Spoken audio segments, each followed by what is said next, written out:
Hey guys, Banana Luck here and welcome back to another Watcher of Realms video. So today we'll be talking about exclusive artifacts. I do want to make a caveat that we are not going to do any testing today. I just want to talk about some of the artifacts that I am most looking forward to go after. So this is probably going to be a list of based on the heroes I have and which ones I feel are very overpowered. So we've already tested this too. This is a Cerberus one. This is the last one. And I think the last one that we tested, where was it? Where was it? Yeah, Graveyard Opus, the Zealous one. So we're going to talk about the other ones today.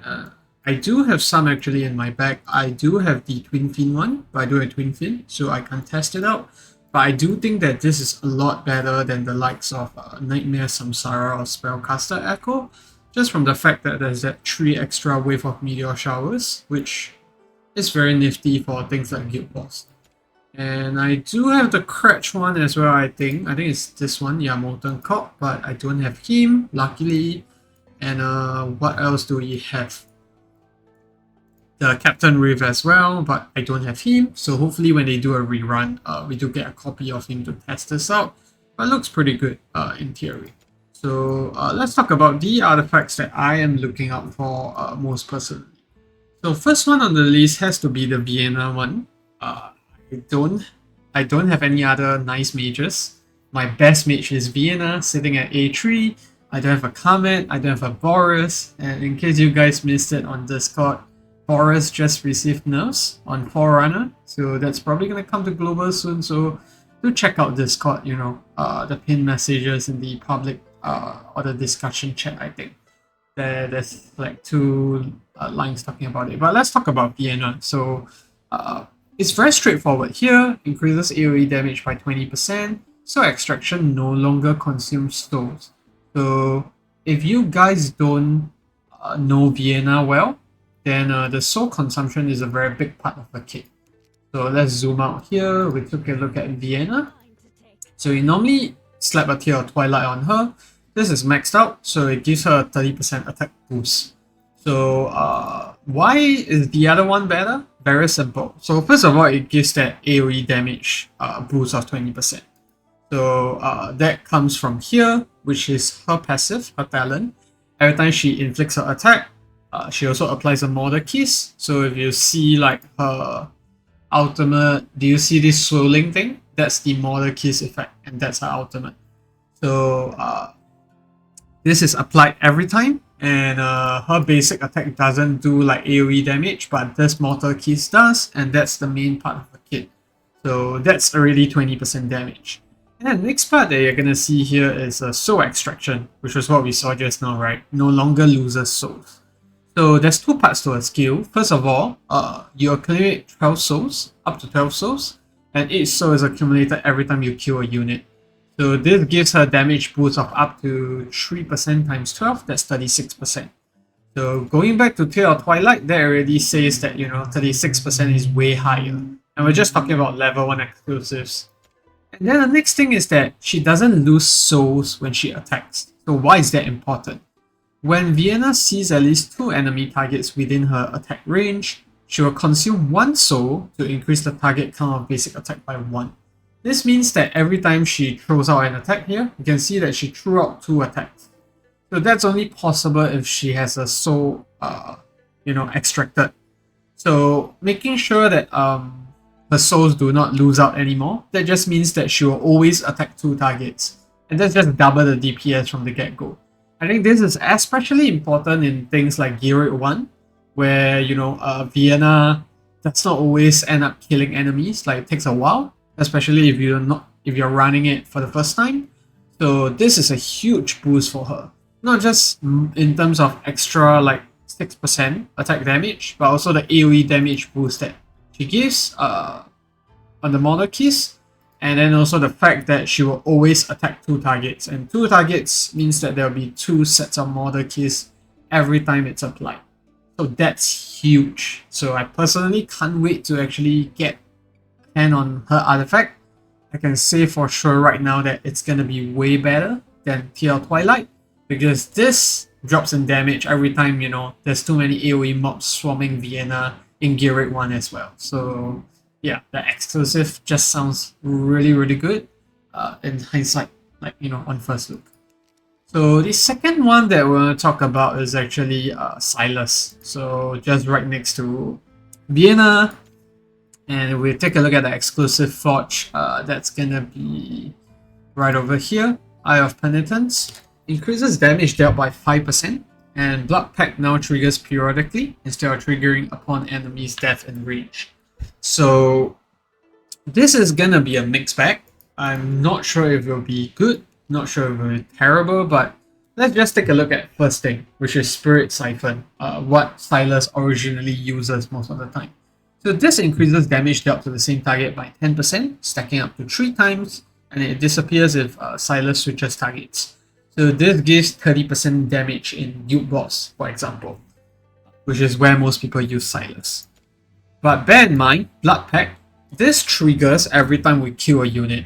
So obviously it's not gonna trigger when, you know, Blood Pact does not kill any, when Silas does not kill any units, which is obviously the case in you know, Guild Boss, for example, because the boss never dies. Of course, in other content that might be relevant, but you really only want to talk about maximizing Silas's damage in Guild Boss, because in normal content he just annihilates everything.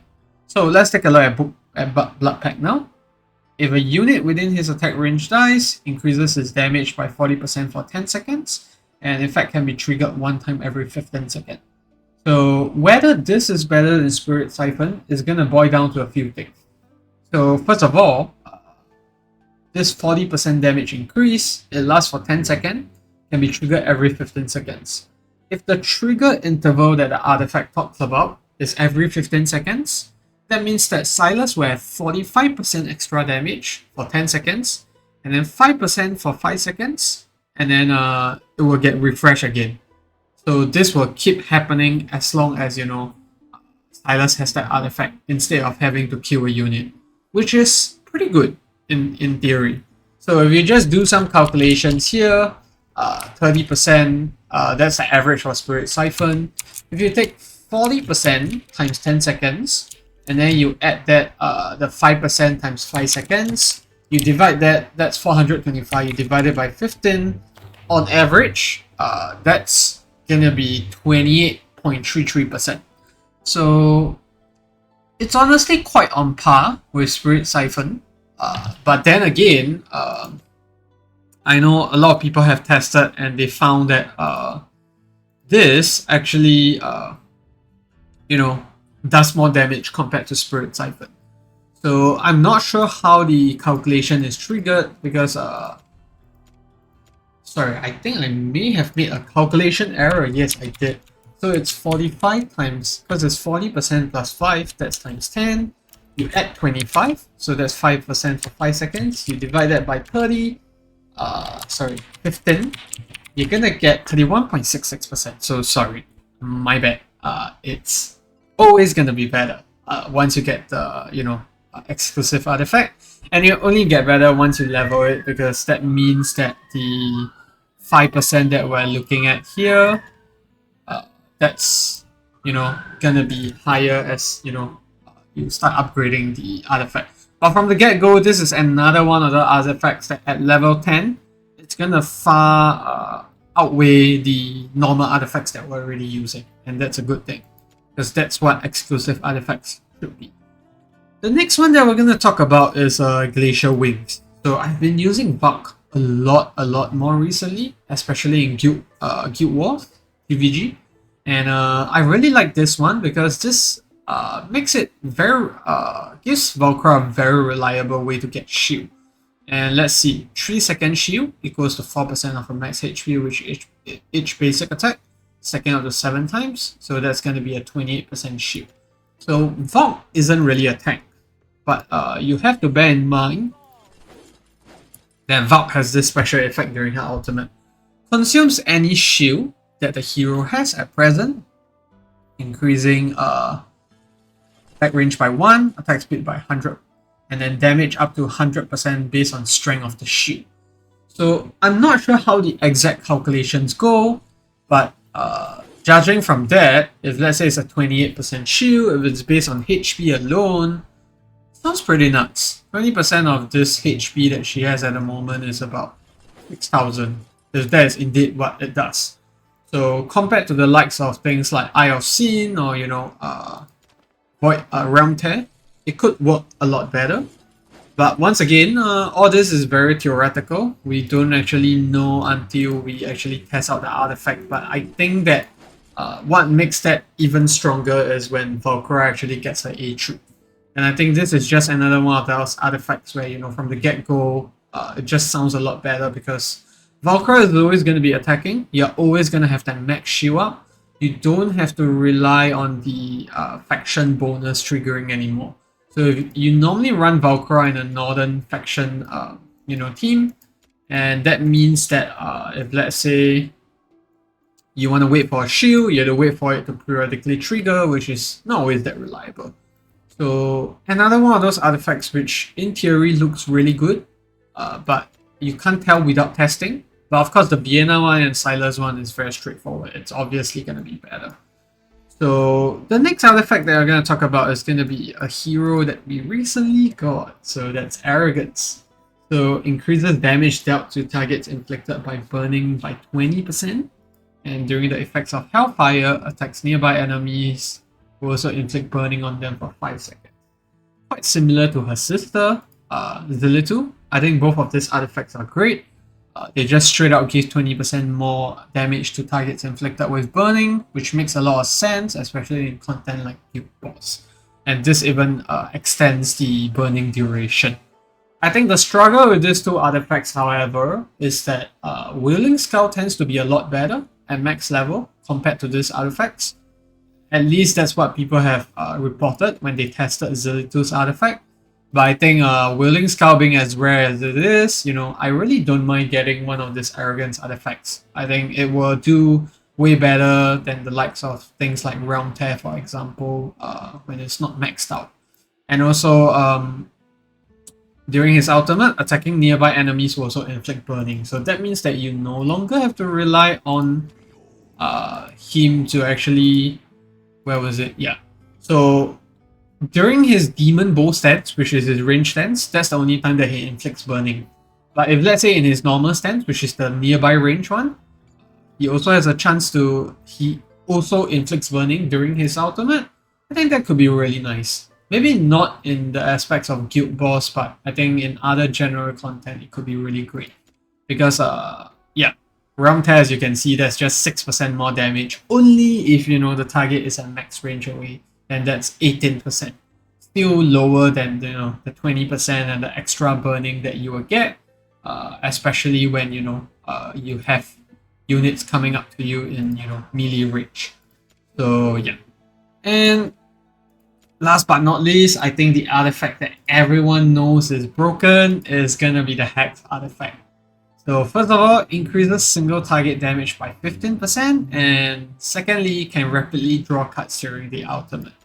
I think the 15% damage is not that big. I think compared to Spirit Siphon at 30%, it's almost half, the damage. But why are people reporting that the Hex artifact can like double the damage that they do in Guild Boss and even, do way better than Silas? I think it's the second part where, can rapidly draw cards during the ultimate. I think that's what makes it different. So, I'm not sure if I can actually see it or I have to demo it. Yeah, you can see how long that channeling takes. 1, 2, 3, and then he has to channel and charge up the bow. It's the longest, animation. And I have to be honest, there's a lot of content where I've actually used Hex that I've been annoyed that the cards take so long to draw, especially in content like single target arena. I think that's really, really annoying. So I can see why this artifact is so broken on him compared to the likes of Spirit Siphon, because it just means that during the limited short time that he has his ultimate on, you get way more, you know, cut draws coming out from it. And each cut draw does 1200% damage. So that's pretty insane. And I think that's one of the reasons why Hex Artifact is so broken at the moment. I don't have it unfortunately, but I do think that it's gonna get nerfed at some point in time. Maybe the rapid draw cuts speed will be actually reduced as you know time goes by. And I think the last artifact that I want to talk about is gonna be the one for Hatsutt. So this is quite interesting. Once again, it's gonna be increasing damage, but this time only when she's invisible. So that's quite nice because I think the first 25 or 30 seconds that you deploy Hatsutt, she's actually going to be invisible. And on top of that, she now gains invisibility for 3 seconds when her ultimate is activated. So if you're a Hatsutt enjoyer like myself, you will know that Hatsutt actually relies on her ultimate to do most of the damage. It's a freaking low rage cap at 700. In AoE Arena, Air Attack Arena for instance, I can very easily get 5 or 6 ultimates out of my Hatsutt if we go all the way to round 8. And having that 20% boost for Hatsutt, who has such a low base stat, I think that's pretty decent. You can see my Hatsutt is built really well here, I think decently well. So 3.7k, but a bonus of more than 200% damage. I would really like to try that out. I mean, at the moment, I'm using Idrune's Gaze because I find that this is just more functional across the board. But I think this is another one of those artifacts where, you know, I find really interesting that could work really well. And invisibility-wise, it's 40 seconds, I misspoke. So it's even more than, you know, what I mentioned earlier. But yeah, I think that's going to be it for the video, guys. Running through, I think, 5 artifacts was it that I really want on some of the heroes that I'm using. Artifacts I have not mentioned like Valkyra, Satrum. I think those artifacts are nice, but I think the existing ones like Wielding Skull seems to perform a lot better. So that's why I didn't mention it. And I think Leia is also one of the ones. Looks pretty good in theory, but you really want Spirit Horn on Leia, especially when it comes to Guild Wars deployment. So yeah. That's gonna be it for the video, guys. I hope you found that you know, walkthrough interesting. And if let's say you guys are still contemplating which artifact to use, if you had gotten quite lucky and gotten one of those exclusives, I hope this, you know, helps you better understand the difference and, you know, which is the better artifact to go for. But yeah, that's gonna be it for the video, guys. If you found it helpful, feel free to leave a like or subscribe and comment down if you have any questions on some of the artifacts that you. And see you in the next video. Goodbye.